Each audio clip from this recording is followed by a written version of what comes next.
आप सभी को एग्जाम नैनो यूट्यूब चैनल में हार्दिक स्वागत है। आज की सेशन में हम लोग साइंस के अंडर इलेक्ट्रिक फील्ड के बारे में बात करेंगे।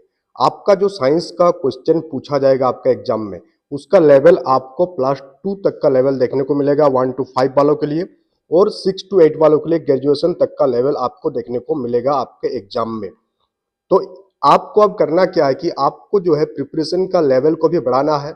आपको आसान आसान क्वेश्चन सॉल्व नहीं करना है। आपको साइंस के अंदर न्यूमेरिकल भी आपसे पूछा जाएगा कि छोटे छोटे जो न्यूमेरिकल होता है फिजिक्स में, केमिस्ट्री में, तो वहां से आपको न्यूमेरिकल भी देखने को मिलेगा। तो अब हम लोग सेशन को ऐसा प्लान किया है कि आपका कॉन्सेप्ट के साथ साथ आपका जो है न्यूमेरिकल भी आपको कराया जाए, सो दैट एग्जाम में जब न्यूमेरिकल पूछा जाए तो उसका आसानी से आप आंसर कर सके। साथ ही हम लोग बता दें कि अगर आप जेटेट का तैयारी कर रहे हैं, वो जेटेट का बेहतर तैयारी करना चाहते हैं, तो एग्जाम नैनो का एप्लीकेशन आप डाउनलोड कर लीजिएगा। उस एप्लीकेशन के माध्यम से आपको कंप्लीट प्रिपरेशन आपको देखने को मिलेगा। हम लोगों का जो बैचेस रन हो रही है एप्लीकेशन में, वो 3 बैचेस रन हो रही है। पहला है आपका जेटेट पेपर 1 के लिए, दूसरा है आपका JTET paper 2 science and social science. तीनों बैच आपका लाइव हो चुका है। तीनों बैच में लाइव क्लासेस, नोट्स और इसके साथ साथ आपको टेस्ट सीरीज प्रोवाइड कराया जा रहा है। तो आप जितना जल्द हो सके जुड़ जाए, क्योंकि जितना देर आप करेंगे सेशन उतना कंपाइल होता जाएगा, फिर आपके लिए सारे चीजों को कवर करना मुश्किल हो जाएगा। क्योंकि एग्जाम जो है आपका सितंबर के महीना में लेने का प्लान आपका कर रहा है झारखंड एकेडमिक काउंसिल। तो इन सारे चीजों को ध्यान में रख करके आप तैयारी स्टार्ट कीजिए अपना, क्योंकि अब समय बहुत ही कम बच गया है आपके पास। तो चलिए हम लोग सेशन की शुरुआत करते हैं। इससे पहले हम लोग बात किए थे कि आखिर इलेक्ट्रिक करंट क्या होता है, विद्युत धारा क्या होता है, आवेश क्या होता है।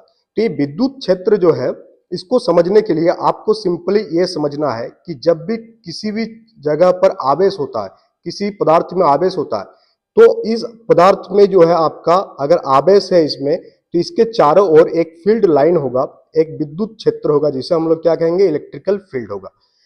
जब किसी पॉइंट पर आपका चार्ज होगा, आवेश होगा, तो उसमें इलेक्ट्रिक फील्ड के साथ साथ मैग्नेटिक फील्ड भी पाया जाता है। जब हम लोग इलेक्ट्रिक करंट का मैग्नेटिक फील्ड वाला चैप्टर देखेंगे, तो वहां उस चीज के बारे में हम लोग बात करेंगे। यहां हम लोग बात करेंगे इलेक्ट्रिक फील्ड के बारे में। तो पहला पॉइंट आपको जो याद रखना है इलेक्ट्रिक फील्ड के बारे में, वो कि इलेक्ट्रिक फील्ड का अवधारणा किसके द्वारा दिया गया। यह आपका फ्राडे के द्वारा यह अवधारणा आपका प्रोड्यूस किया गया इलेक्ट्रिक फील्ड के बारे में।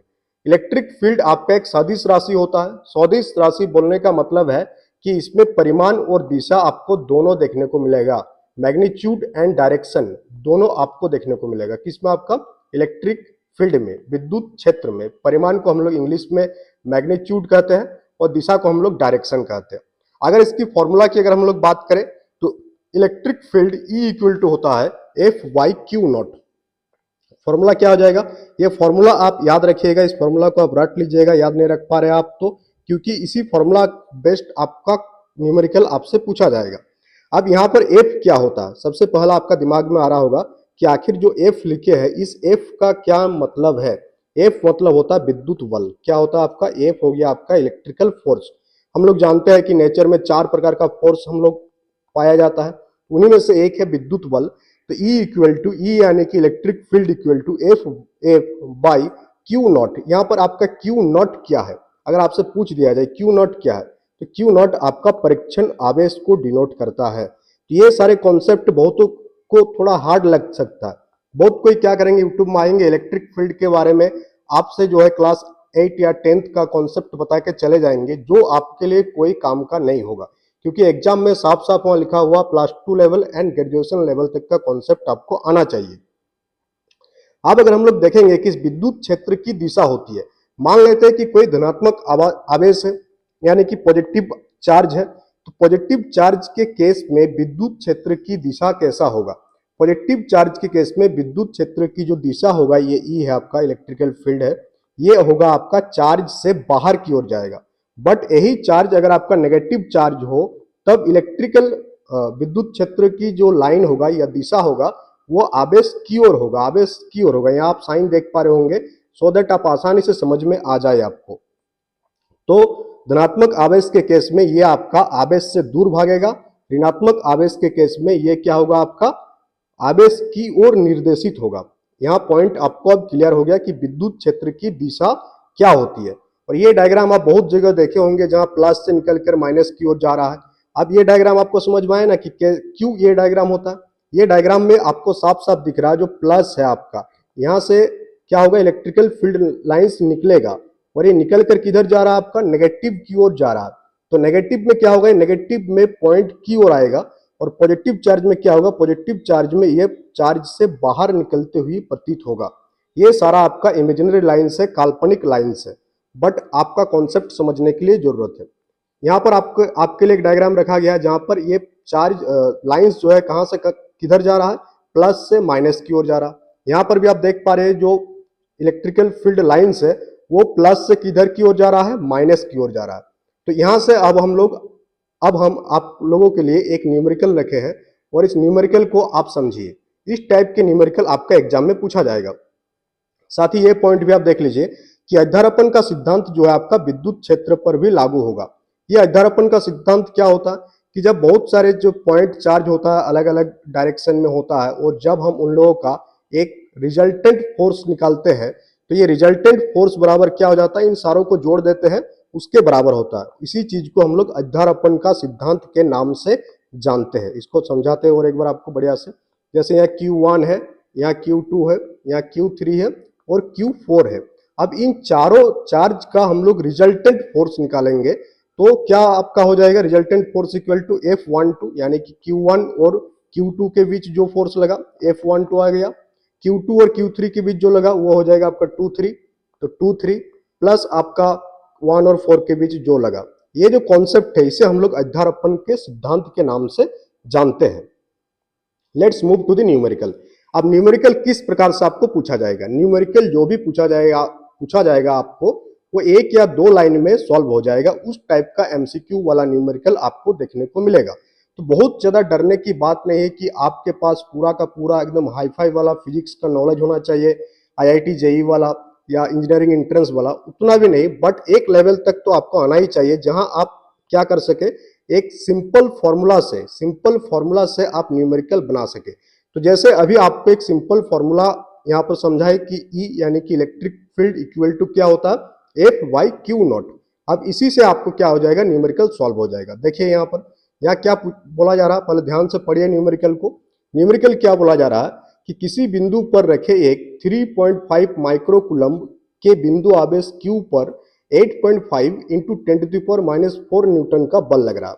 तो यहाँ पर क्या क्या दिया हुआ वो आप देखिए। सबसे पहले बल दिया हुआ यानी कि फोर्स F का वैल्यू दिया हुआ है और वो कितना है 8.5 इंटू 10⁻⁻4 न्यूटन आपका फोर्स का वैल्यू दिया हुआ है। साथ ही साथ जो पॉइंट चार्ज है उसका वैल्यू आपका दिया हुआ, यानी कि आपका Q का वैल्यू यहाँ पर दिया हुआ, वो कितना दिया हुआ है 3.5 माइक्रोकूलम दिया हुआ आपका पॉइंट चार्ज का वैल्यू। आपसे पूछा क्या जा रहा है, इस बिंदु पर विद्युत क्षेत्र की गणना करें, यानी कि आपसे इलेक्ट्रिक फील्ड विद्युत क्षेत्र का वैल्यू आपसे पूछा जा रहा है, यानी कि E का वैल्यू आपको फाइंड करना है। तो E का वैल्यू फाइंड करने के लिए अभी अभी आपको फॉर्मूला बताइए कि E इक्वल टू क्या होता है आपका F/Q0 होता है, तो यानी कि F/Q होता है। तो E इक्वल टू आप लिखेंगे F/Q। फोर्स कितना दिया हुआ आपका 8.5 इंटू 10⁻⁻4 लिख देंगे आप, बहुत ही आसानी से कर सकते हैं। आपको समझ में आ रहा है? अगर सेशन समझ में आ रहा तो सेशन को लाइक और शेयर भी करते रहिएगा सो दैट मैक्सिमम लोगों तक इसका पहुंच बढ़े। 8.5 इन 10⁻⁻4 न्यूटन है आपका। Q का वैल्यू क्या दिया हुआ, Q का वैल्यू आपका दिया हुआ 3.5 इंटू 10⁻⁻6 कूलम दिया हुआ है। इसका वैल्यू आपका Q का वैल्यू। अब आप इसे सॉल्व कीजिए। आप इसको सॉल्व करेंगे तो कैसे सॉल्व करेंगे, जैसे यहाँ पर ये पॉइंट गया और ये पॉइंट गया तो कैंसलेशन हो गया। अगर आपको काटना चाहे इसको तो 5 से काटिए पहले आप, 5 7 जा 35 और 5 17 जा 85 और फिर इस 17 को 7 से आप काटेंगे तो कितना वैल्यू आएगा, 7 2 जा 14 3 आएगा आपका। इधर आप सॉल्व कर लेंगे 17 को आप किससे, 7 से, 7 2 जा 14 3 आ गया आपका। फिर हम लोग क्या लगा देंगे, पॉइंट लगा देंगे यहाँ पर, तो 7 4 जा 28, इधर फिर 2 आ जाएगा, फिर एक 0 आ जाएगा आपका।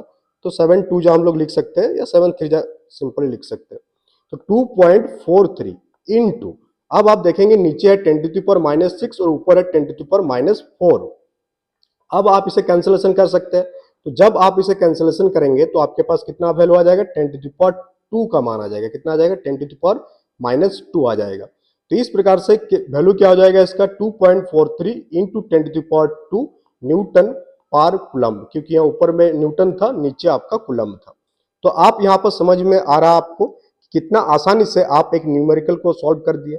अब आपको अगर ये कॉन्सेप्ट नहीं पता होता कि electric field E equal to F/Q होता, तो आपको लगता है कि ये तो बहुत ही भारी भरकम वाला सिलेबस से आपका क्वेश्चन पूछा दिया गया। बट यहाँ आई थिंक 3 से 5 मिनट हुआ होगा आपको और ये कॉन्सेप्ट आपको समझ में आ गया। तो इसलिए बोलते हैं कि कॉन्सेप्ट पर जोर दीजिए, एमसीक्यू क्वेश्चन तो आप हवा की तरह उड़ा के ले जाएंगे जब आपका कॉन्सेप्ट क्लियर रहेगा। नेक्स्ट और एक न्यूमेरिकल यहाँ पर आपको सॉल्व कराते हैं। क्वेश्चन क्या बोला जा रहा है आपसे, क्वेश्चन क्या पूछा जा रहा कि 3 समान धनावेश एक समबाहु त्रिभुज के 3 कोनों पर रखे गए हैं। 3 समान धनावेश, 3 पॉजिटिव चार्ज है जो एक समबाहु त्रिभुज के 3 वर्टेक्स पर क्या गया है, रखा गया है।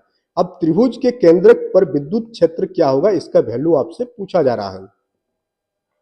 अब यहां पर आपका कॉन्सेप्ट यूज होगा। सबसे पहले हम लोग बनाते हैं एक समबाहु त्रिभुज। तो समबाहु त्रिभुज किसे कहते हैं कि वैसा ट्रायंगल जिसका तीनों भुजा बराबर हो उसे हम लोग समबाहु त्रिभुज कहते हैं, यानी कि 3 भुजा यहां पर बराबर होगा और तीनों भुजाओं के वर्टेक्स पर आपका क्या रखा गया, पॉइंट चार्ज रखा गया है। और किस प्रकार का पॉइंट चार्ज रखा गया, धनावेश वाला, यानी कि यहां पर आपका पॉजिटिव Q, यहां पर भी आपका पॉजिटिव Q और यहां पर भी आपका पॉजिटिव Q, और तीनों आपका इक्विवेलेंट है। अब आपसे पूछा जा रहा है कि इन तीनों आवेशों के कारण जो विद्युत क्षेत्र उत्पन्न होगी उसके केंद्रक पर उसका वैल्यू क्या होगा, वो आपसे पूछा गया। तो आप यहाँ ध्यान से समझेंगे कि जब तीनों एक दूसरे के ऊपर, अब यहाँ पर आप समझिए कि यहाँ से ही आपका एक इलेक्ट्रिक फील्ड आएगा, पॉजिटिव है तो बाहर की ओर जा रहा है, इधर से भी जाएगा तो ये भी पॉजिटिव है तो ये क्या हो जाएगा आपका बाहर की ओर जाएगा। इसको नीचे करते हैं थोड़ा सा हम लोग, और ये भी जाएगा तो तीनों क्या होगा, एक पॉइंट पर क्या होगा, यहाँ पर मीट हो जाएगा। पॉइंट पर क्या हो जाएगा, मीट हो जाएगा, यानी कि केंद्रक पर यहाँ क्या हो गया, मीट हो गया। तो जब तीनों समान कोण बनाते हुए जा रहा, देखिए यहाँ पर जितना कोण बनाएगा इसका भी कोण उतना ही होगा और इसका भी एंगल उतना ही होगा।